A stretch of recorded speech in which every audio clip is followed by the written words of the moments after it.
Why did you choose YUMS as your STEM? Gusto ko kasing maging isang professional na police sa paglaki ko. Kasi gusto kong maging future psychologist.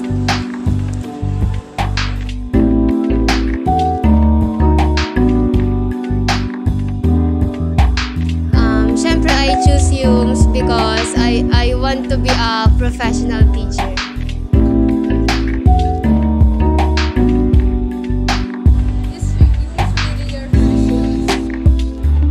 Hindi. Ang first choice ko kasi is STEMs. Kasi nga gusto kong maging maging isang professional mechanical engineer, and nagbago yung isip ko maging kumbaga nalipat yung choice ko sa pagiging YUMS kasi nga gusto kong maging isang police soon. Yun lang. Actually, hindi. Kasi ang first choice ko is STEM kasi gusto kong maging doktor. Hindi. At first, I want to be a business woman kasi gusto ko katulad ako ng ate ko. And now ko lang na-realize na gusto ko palang maging teacher.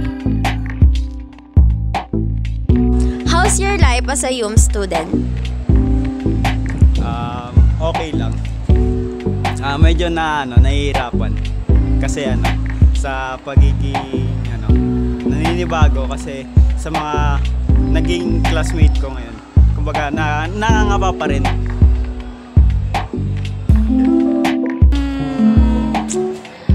Masasabi kong medyo mahirap kasi mahina ako sa pakikipag-socialize and mahina din ako sa public speaking. So, ayan.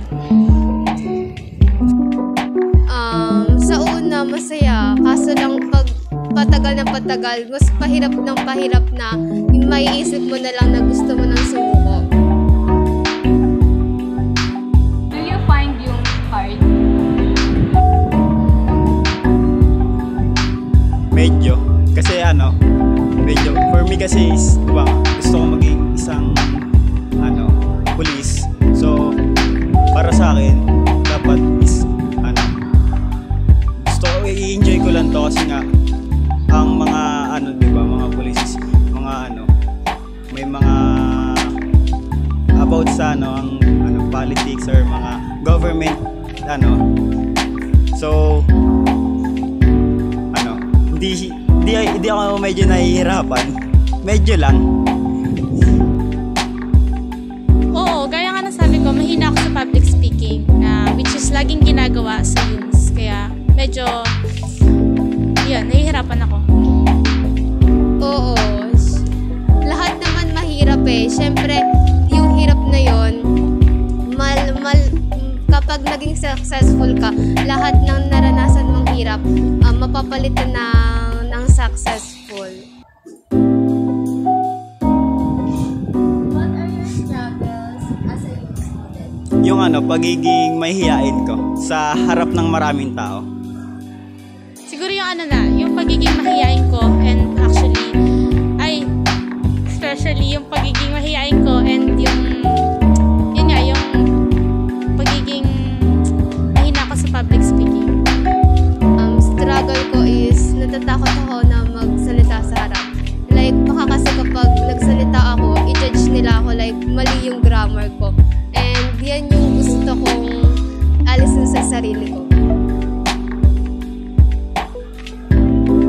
For you, is it worth it to be a YUMS student? Why? Oo, worth it naman. Kasi yun nga, tulad nga kanina na sabi ko, na hindi ako masyado natayo or naharap sa maraming tao. Is ngayon is parang nag-improve kasi kahit ngayon is nangangapa pa rin, pero ngayon may pagbabago sa pag harap ko or pag ko sa harap kapag ka nagsasalita or yun lang.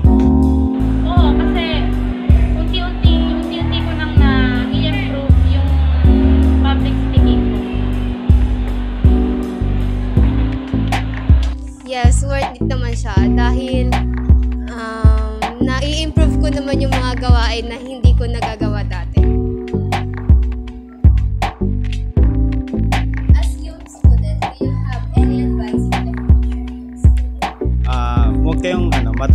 na ano, na magkamali sa mga bagay-bagay kasi as a young student, nandito kasi tayo sa sa mga kumbaga yung public speaking or mga pag-socialize sa ibang tao. So, huwag kayong matakot na harapin yung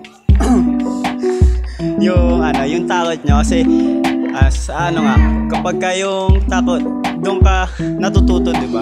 Sa mga pagkakamali. So, huwag kang matakot magkamali. Harapin mo lang. Siguro yung ma-advise ko lang sa kanila is harapin nila kung ano yung biggest fear nila. Katulad ko, ang biggest fear ko is public speaking. Dahil sa UMS na natutunan kong harapin yung biggest fear ko. Harapin nyo, huwag kayong matakot. Ang advice ko sa kanila, sana hindi na sila mahihiya kasi yung pinili nila. So, harapin dapat nila yung mga kailangan para matupad nila yung pangarap nila.